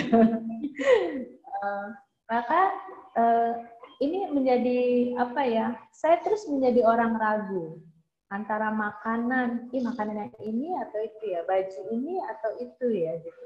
Selalu saya menjadi orang yang ragu. Dan akhirnya ketika mulai belajar dhamma, ya. Di sini saya mulai memilahnya antara keraguan itu dipilah dengan yang baik dengan yang tidak. Dulu saya sering sekali setiap weekend itu selalu pergi ke Bogor. Ya, jadi setiap weekend selalu pergi ke Bogor. Sementara teman-teman saya ikut dhamma kelas, pergi ke wihara, gitu. Nah, tapi lama-kelamaan saya merasa ada sesuatu yang nggak saya dapatkan dengan setiap kali saya pergi jalan-jalan. Ke Bogor itu saya ke kaki gunung aja, Bu Kus. Jadi ya cuma nongkrong di kaki gunung, ya di kaki Gunung Salak, entah ke puncak dan sebagainya itu. Lo anak gunung. Oke. Dan makasih Bu. ya. Ya. Mungkin sampai di sini karena di chat sekarang sudah ada nih Bu Erisa. Nah, Bu Erisa pertanyaan tuh pada berani tanya sekarang. Nah, Gitu. mungkin ini bisa disambung sama pertanyaan dari Alicia yang bertanya gimana kalau keputusan yang diambil itu nggak sesuai harapan. Dipadu juga sama Erika tentang 4 langkah yang diterapkan tadi, ke fast thinking gimana? Karena zaman sekarang kita dituntut berpikir cepat dan tepat. Nah, mungkin ini dulu bisa Cik Devi ramu jawabannya. Silakan, Ci. Oke. Thank you Alicia dan Erika yang sudah bertanya. Aku jawab satu-satu dulu ya. Untuk Alicia, gimana kalau keputusan yang diambil ternyata tidak sesuai harapan? Sebetulnya mungkin bukan keputusannya yang nggak sesuai harapan, tapi konsekuensinya yang ternyata tidak sesuai dengan apa yang kita prediksi gitu atau kita duga ya. Karena kan kalau memang Anda mengambil keputusan itu dengan sadar, apalagi menggunakan sistem yang kedua, maka seharusnya keputusan itu sudah Anda pertimbangkan dan itu memang sudah pilihan yang Anda mau. Tapi kan ketika ternyata efeknya atau hasilnya setelah ambil keputusan ini, saya mau kerja di perusahaan A misalnya, ternyata begitu masuk, kok gini sih gitu ya, nggak sesuai dengan harapan nih hasilnya. Nah, itu konsekuensi yang ternyata berbeda. It's okay. Di dalam beberapa literatur itu juga disebutkan bahwa it's impossible for human beings untuk bisa menduga konsekuensi itu secara tepat, 100% pasti. Impossible. Karena kita nggak punya ilmu meramal, gitu ya, bukan cenayang, jadi kita hanya bisa menduga, memprediksi. Berdasarkan dengan informasi-informasi yang ada gitu ya. That's why kenapa dianjurkan untuk mengumpulkan informasi sebanyak-banyaknya sebelum kita masuk ke decision analysis, masuk ke kesimpulan langkah yang diambil. Tapi kalau ternyata setelah kita sudah pertimbangkan begitu matang dan prosesnya udah dijalanin benar, hasilnya ternyata nggak sesuai dengan harapan kita juga. It's okay, itu adalah bagian dari pembelajaran kita juga, pengalaman kita juga. Memang selalu ada deviasinya ya, sekian persen itu pasti prediksi atau konsekuensi yang kita pertimbangkan akhirnya meleset atau terjadi tidak sesuai dengan harapan kita. Atau ternyata sensitif, tadi seperti yang ada dalam decision analysis, ada sensitivity analysis. Ternyata sensitif, begitu ada perubahan, hasilnya ternyata berubah, keputusannya akhirnya jadi nggak relevan dan nggak menyenangkan buat kita. Possible nggak? Possible. Gitu, mungkin aja. That's why kenapa selalu ada potential problem analysis kalau memang ada kemungkinan problem baru yang muncul di kemudian hari. Ada juga sensitivity analysis. Sebenarnya dua hal ini dianjurkan oleh para pembentuk teori ini untuk kita bisa mempersiapkan diri lebih matang menghadapi apa yang bakal datang setelah kita mengambil keputusan itu. Begitu. Mudah-mudahan itu menjawab ya buat Alicia. Nah, kemudian untuk Erika, apakah teknik 4 langkah bisa diterapkan ke fast thinking? Nah, ini kita nggak bisa pakai 4 langkah di fast thinking. Kenapa? Karena di fast thinking itu memang basically tidak menggunakan analisa. Nggak pakai rasional, very emotional. Fast thinking itu sistem satu, otak kita bekerja secara spontan dan impulsif. Nggak even mikir terlalu banyak gitu ya. Tapi apakah teknik 4 langkah ini bisa dipercepat? Ya bisa aja. Ketika kita sudah lebih sering melatih diri kita untuk menganalisa masalah, berhadapan dengan berbagai macam situasi, berhadapan dengan berbagai macam orang gitu ya. Dan kemudian semakin cepat untuk kita memproses situasi itu dan jatuh kepada keputusan, itu mungkin aja. Jadi kalau misalnya kita baru melakukan ini, mungkin butuh waktu yang lama untuk kita, misalnya nih contohnya, saya punya gambaran. Misalnya Anda di kantor, Anda baru masuk ke industri itu, contoh kita ngomong soal kantor saya yang lama perhiasan ya. Oh, Anda baru masuk ke industri perhiasan, you don't know anything about perhiasan gitu ya. Terus ada masalah nih muncul, ternyata ada toko yang mencari barangnya itu nggak ada di tokonya dia, dan ada customer-nya yang cari karena lihat dari Instagram. What would you do? Karena nggak tahu prosesnya, maka Anda akan pelan-pelan dong, mesti kemana dulu nih ya, cari tahu dulu, barang ini sebenarnya masih ada nggak stoknya, kemudian Instagram itu dipostingnya kapan, and the brand gitu ya.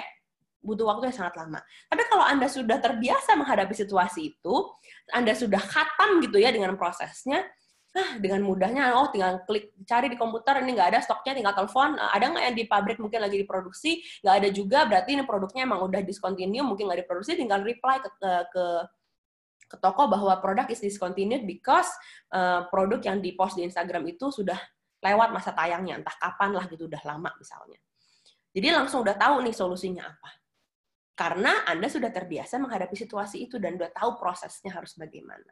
Jadi bisa nggak dipercepat, jadi nggak terlalu lama, ya bisa. Tapi bisa nggak itu diterapkan ke fast thinking? Nggak mungkin, karena memang fast thinking tidak bekerja berdasarkan dengan rasional, logika, kalkulatif, itu nggak. Dia hanya impulsif dan dia sangat intuitif, ya, sangat cepat untuk mengambil keputusan.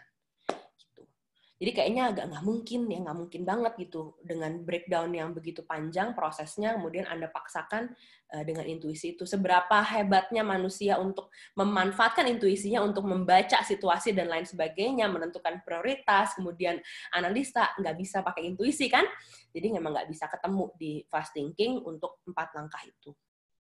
Tapi bagaimana caranya kita untuk berpikir cepat dan tepat? Nah, ini ada satu buku, saya lupa judulnya apa, tapi tentang decision making juga.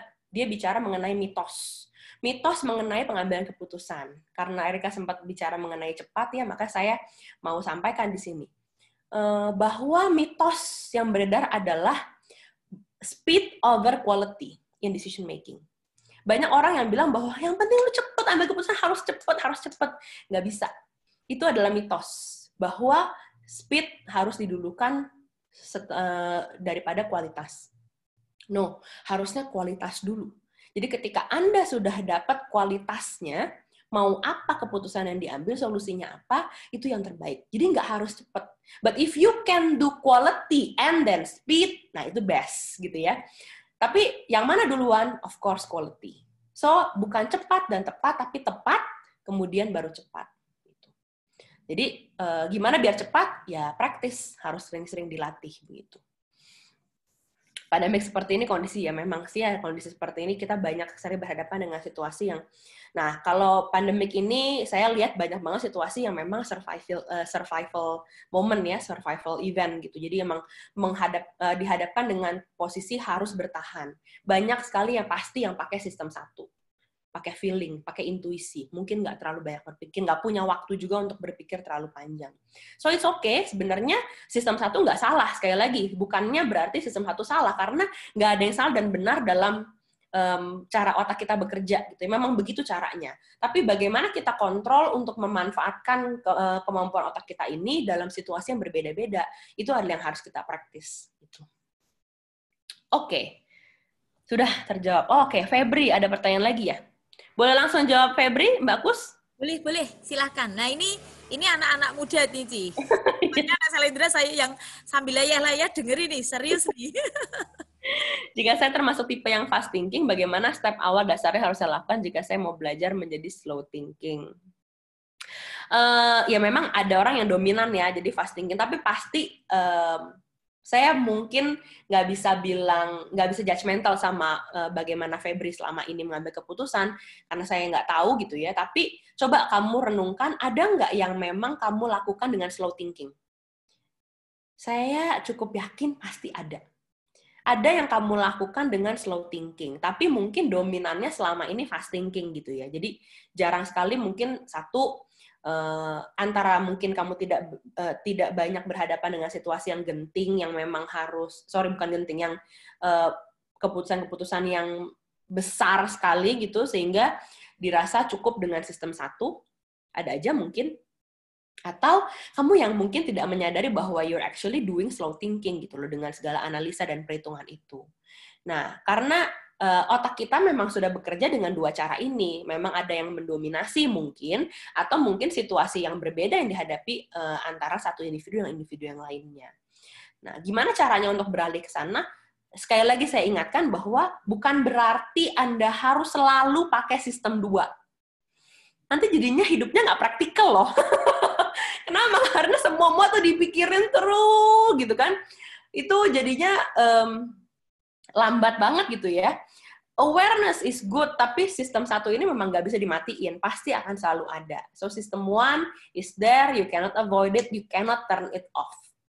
Tapi yang di sini ilmunya yang ingin di-share adalah dalam keputusan-keputusan besar yang melibatkan banyak pihak, banyak kepentingan, jangan pakai intuisi, jangan pakai feeling, jangan spontan, apalagi pakai emosi. Marah nih, kesel, langsung. Udah gitu aja. Marah nih. Udah, pokoknya intinya gue nggak mau kerja sama orang lagi, titik. I don't want to sign off kontraknya, titik. Kenapa? Karena gue nggak suka sama orang itu, gitu kan?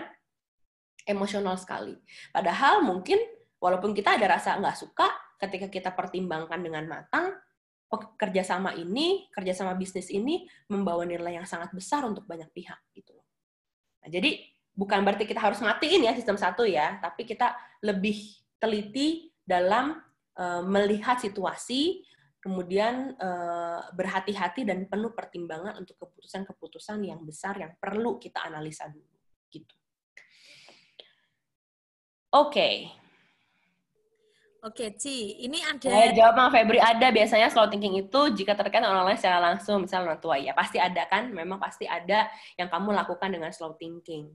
Tinggal kemudian itu yang diasah, kemudian dilihat room of improvement-nya ada di mana, bisa lebih baik atau enggak. Ya seandainya memang berhadapan dengan situasi yang lain, selain yang dengan berhadapan dengan masalah orang tua, kerja profesional, dan lain-lain, mungkin ada yang perlu dipikirin lagi dengan lebih matang, pakai sistem 2, atau ditunda keputusannya, dipikirin dulu, ya boleh dicoba. Gitu. Tapi yang jelas, tidak semua hal kita harus pakai sistem 2. Karena sistem 1 tetap pasti ada dan bisa bekerja dengan baik. Sip. Oke, Ci, ini ada titipan pertanyaan lewat chat pribadi. Oke. Karena dan sebenarnya ini terkait juga sama tadi beberapa komennya dari Bu Erisa, bahwa kadang kita perempuan kan sudah mengambil keputusan atau menerima suatu keputusan, tetapi kadang kita menjadi pihak yang disalahkan seperti itu. Nah, bagaimana supaya kita kan hidupnya masih terus, kita menjadi orang yang tidak trauma. Aduh, saya jangan memutuskan, saya takut salah. Kalau terjadi kesalahan nanti semuanya larinya saya yang disalahin. Nah, supaya nggak ada trauma kayak gitu, gimana sih ini? Iya. Ini jadi momok juga sih, emang benar. Sebenarnya nggak cuma perempuan ya, saya perhatikan juga banyak orang yang akhirnya takut mengambil keputusan karena takut disalahin. Satu hal yang oke, ini pendapat pribadi ya. Saya belum cari literaturnya, tapi ini pendapat pribadi saya. Bahwa sekalipun disalahin, keputusan kalau kita harus tetap bersikap dewasa. Maksudnya, kita harus tetap berani mengambil keputusan. Kenapa? Ya karena disalahin itu adalah bagian daripada konsekuensi. Itu sifat alami manusia. Nah, itu nggak bisa kita hindarin ya. Apalagi kita nggak bisa kontrol apa yang orang lain lakukan terhadap diri kita gitu kan. Jadi kalau kita berkaca, kita reflect terhadap ajaran Sang Buddha, ya hal-hal seperti ini adalah kotoran yang dilempar ke kita, tapi jangan ditangkep, gitu kan? Jadi, apakah salah dengan kita mengambil keputusan? Bukan mengambil keputusan yang salah, gitu ya. Tapi mungkin ada hal-hal yang kita lewatkan pada saat kita mengambil keputusan itu. Nah, kalau salah, kenapa emangnya? Ya, oke, nggak apa-apa, karena kita belajar dari masalah. Problems is our teacher, kan? Masalah itu adalah guru bagi kita. Jadi kalau kita ketemu masalah, kita ambil keputusannya, salah atau benernya, hasilnya menyenangkan, tidak menyenangkan, itu adalah bagian daripada proses pembelajaran kita dalam hidup ini. And I think, kalau orang lain nggak bisa bersikap baik sama kita, ya berarti kita sendiri yang harus be kind to ourselves. Ya udah, maafkan aja diri kita sendiri bahwa oke, berarti kemarin keputusan yang saya ambil kurang tepat karena ternyata hasilnya tidak menyenangkan atau tidak sesuai dengan harapan gitu ya. Apa yang saya bisa koreksi, apa yang kemarin saya lewatkan, nah itu yang kemudian menjadi alat untuk mengasah keterampilan kita dalam pengambilan keputusan. Dalam proses saya berkarir pun, ini kita bicara profesionalisme ya, maksud pekerjaan ya. Waktu kita dulu baru awal-awal masuk kerja gitu, itu kan jadi anak junior banget ya. Dipaksa nggak untuk ambil keputusan? Banyak hal-hal kecil sederhana yang memang dari atasan itu membiarkan kita ambil keputusan. Sering salah nggak ya? Sering salah. Kena tegur nggak ya? Kena tegur. Tapi semakin lama itu yang mengasah kita untuk lebih hati-hati di kemudian hari gitu. Kalau kita nggak pernah bikin salah, kita nggak pernah tahu apa yang benar, ya kan? Jadi jangan sampai trauma. Gimana caranya supaya nggak trauma? Ya kita harus latihan untuk tidak mendengarkan omongan orang lain sih, mengabaikan ya, atau tidak menghiraukan omongan negatif yang datang setelahnya. Even sometimes kita melakukan hal yang benar pun, yang baik pun, masih ada orang yang ngomongin jelek kan? Masih ada orang yang komplain komentar buruk kan, gitu ya. Kalaupun itu nggak nyalahin gitu ya, ntar ngomongnya, dia mah bisa begitu karena ini, gara-gara itu, dia mah nggak usah terlalu banyak dibanggain, dia cuman begini karena ini, karena itu. Banyak sekali orang yang jealous, bicara hal yang buruk. Bikin trauma nggak? Sometimes bisa jadi itu membuat kita jadi males banget ya jadinya gitu ya. Tapi it's okay. Orang lain bicara apa, kita emang nggak bisa kontrol. Orang lain bersikap bagaimana, bukan kita yang bertanggung jawab. Jadi ya biarin aja. Still, satu hal yang kita harus ingat adalah, khususnya dalam hidup kita secara pribadi, kita bergantung kepada karma kita sendiri. Jadi putuskanlah dengan benar dan baik, dengan niat yang benar untuk langkah-langkah hidup kita yang mau kita ambil. Sesuai dengan ajaran Sang Buddha. Banyak kan acuannya. Noble Eightfold Path, ya, Jalan Mulia Brosur 8, untuk memilih pekerjaan, profesi, dan lain-lain. Memilih kapan kita berbicara, apa yang kita ucapkan, dan lain sebagainya. Itu banyak sekali kan referensinya gitu ya. Nah, tapi yang penting kan kita tahu bahwa kita akan mempertanggungjawabkan hidup kita sendiri. So, make a move. Decide, lakukan langkah yang menurut kita memang baik, yang sesuai dengan Buddha Dhamma. Selesai deh. Apa kata orang? Cuekin aja gitu. Gitu ya Mbak Kus? Ya. Keren nih, kita perempuan jadi nggak takut ambil keputusan ya, Ci ya? Harusnya enggak. Ya, oke. Pokoknya terus belajar. Nah, ini Bu Erisa tadi sudah menyampaikan di room chat bahwa akan menambahi sedikit pertanyaan dan juga mungkin komentarnya. Dan ini terakhir sebelum kita tutup sesi kita di siang hari ini. Silahkan, Bu Erisa. Silahkan Bu Erisa. Terima kasih Bu Dewi sharingnya.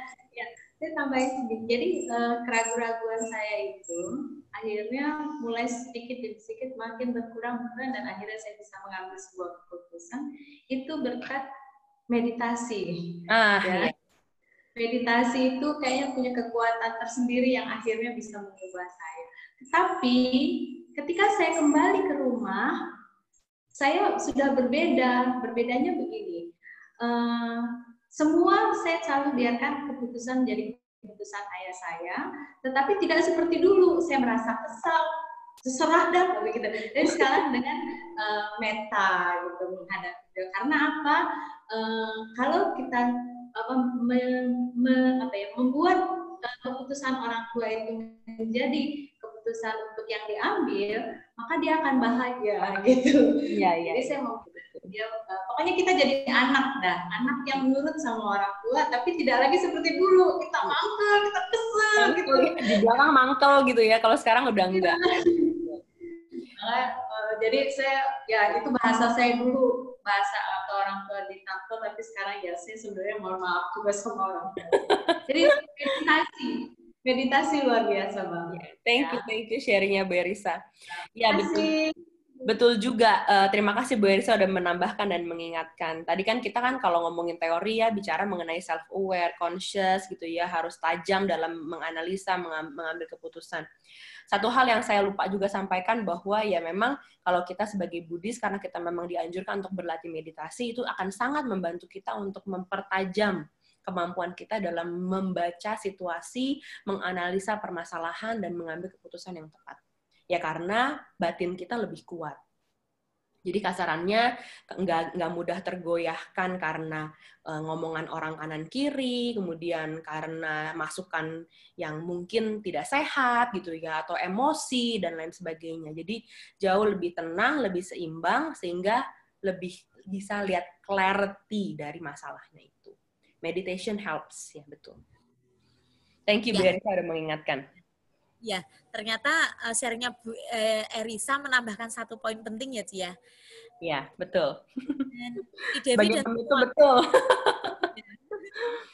Kita telah sampai di penghujung acara karena kita telah di 1,5 jam karena kita mulainya tadi telat 10 menit dan kita juga sekarang telat 10 menit selesainya jadi pas gitu ya. Dan untuk itu Ci, mohon diberikan penekanan bekal kami karena kami akan terus melanjutkan hidup ini, selalu belajar dari masalah dan tidak takut mengambil keputusan, dan sekarang kami akan belajar lebih hati-hati. Silakan diberi penekanan sekaligus closing. Ya, oke. Saya mau ngucapin terima kasih atas semua yang sudah hadir, audiens, juga yang sudah bertanya, partisipasinya luar biasa. Saya senang banget bisa sharing ini karena saya juga belajar tentang hal ini dari beberapa sumber gitu ya, dan very happy to share this. Mudah-mudahan bermanfaat. Dan satu hal yang ingin saya jadikan penekanan adalah bahwa kita ada baiknya kita memahami bagaimana cara diri kita atau otak kita bekerja pada saat mengambil keputusan. Kita nggak perlu minder ataupun merasa kecil hati ketika selama ini kita kurang terampil ya dalam mengambil keputusan atau kurang berani dalam mengambil keputusan. Decision making does need skill ya. Memang perlu keterampilan untuk bisa mengambil keputusan yang tepat. Dan keterampilannya itu tapi kabar baiknya bisa diasah ya. Dan banyak sekali literatur, teori secara akademis yang bisa diikuti untuk bisa jadi framework gitu ya, untuk jadi pola kerja bagaimana cara mengambil keputusan. Kalau kita bisa pakai itu dan kemudian kita latih, maka mudah-mudahan keterampilan kita dalam mengambil keputusan semakin lama semakin terasah dan semakin baik, semakin tepat. Dan yang penting, as a Buddhist, tentunya kita penuh dengan compassion, ya, penuh dengan cinta kasih dalam pengambil keputusan, memikirkan semua pihak for the greater good, dan harus dengan motivasi yang baik, dengan niat yang baik. Nah, itu aja sebagai penutup, bahwa pengambilan keputusan adalah skill yang bisa diasah dan penting untuk diasah karena akan banyak sekali momen dalam kehidupan kita semakin dewasa yang membutuhkan kemampuan itu untuk mengambil keputusan. Terima kasih semuanya. Suki Hontu Namo Buddhaya. Ya, terima kasih Ci, dan sebagai apresiasi mari kita semuanya kasih emotion clap untuk terima kasih Ci. Tepuk tangannya jarak jauh kan begini. Iya. Dan untuk ibu semuanya, ibu-ibu sorry, untuk teman-teman semuanya ya jangan lupa ya, kita harus bisa berpikir secara cepat dan juga berpikir secara slow tergantung konteksnya. Jangan-jangan setelah sesi ini semuanya mikirnya slow ya Cil ya. Jangan slow, pikir dulu, analisis kelamaan betul, nggak praktikal. Lalu lihat konteksnya, mari berpikir cepat jika dibutuhkan dan mari berpikir slow jika itu kondisinya menuntut kita untuk berpikir yang slow. Gunakan langkah-langkah yang tepat, gunakan juga prinsip-prinsip Buddhis. Itu penutup dari saya. Terima kasih untuk Ci Devi. Terima kasih Mbak Kristiani. Ini Wandani Millennial Talks yang pertama dan kita akan terus bertemu di sesi selanjutnya yang lebih menarik dan lebih mendidik, lebih membelajarkan kita semuanya. Terima kasih, selamat sore, dan ya sebelum pasti kita nih ada foto. Tolong semuanya open videonya dan nanti dari Mika dan juga admin akan mengambil foto kita bersama. Silakan, sudah pada open video, open kamera. Nah, tuh yang pakai daster kelihatan daster gitu. Yang di jalan kelihatan gitu ya. Keren semuanya dengan semua aktivitasnya. Mika, silakan Mika. Ilmunya siap ya. 1, 2. Jangan bergerak. Jaga posisinya. 1, 2, 3. Oke, udah. Hanya satu screen. Udah ya, cuma satu screen. Lihat di Instagramnya Wandani ya, nanti kalau mau lihat hasil jepretannya. Oke, Thank you, Mika. Nah, Thank you. terima kasih. Modana, Sotiatu. Ya. Nama budaya. Terima kasih Cik Devi, Mbak Kus. Thank you. Anita ada juga. Ini nih, yang jatah moderatornya nih, next moderator ini. Calonnya dari Jateng ini, Cik Devi. Terima kasih. Mungkin good luck buat next event ya. Ya. Banyak share-nya, Kus. Thank you. Ya, Terima kasih. ya. Ya, diperbanyak share-nya.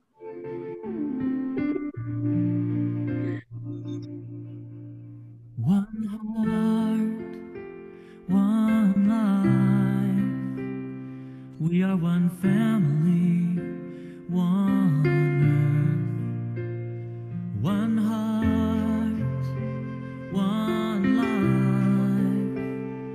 We are one family, one earth. Acaranya udah selesai, ada yang baru mau masuk. And Enter waiting. together we can make a difference in our world. Oke, udah semuanya. Halo, bagus-bagus semuanya. Kustiani, Devi, semua, all team. Thank you ya. Ada masukan atau mau ini? Enggak? Oke, bisa dengar saya? Bisa ada masukan buat yang next event nih. Enggak ada, oke kok, bagus semua. Diperbanyak sharing aja, Kus. Sharingnya. Jadi para anak-anak muda bisa mengikuti. Sebetulnya bagus sih. Kalau untuk orang tua, orang muda, boleh juga sih. Untuk pembelajaran orang tua kan kadang juga mengambil keputusan itu masih ragu-ragu.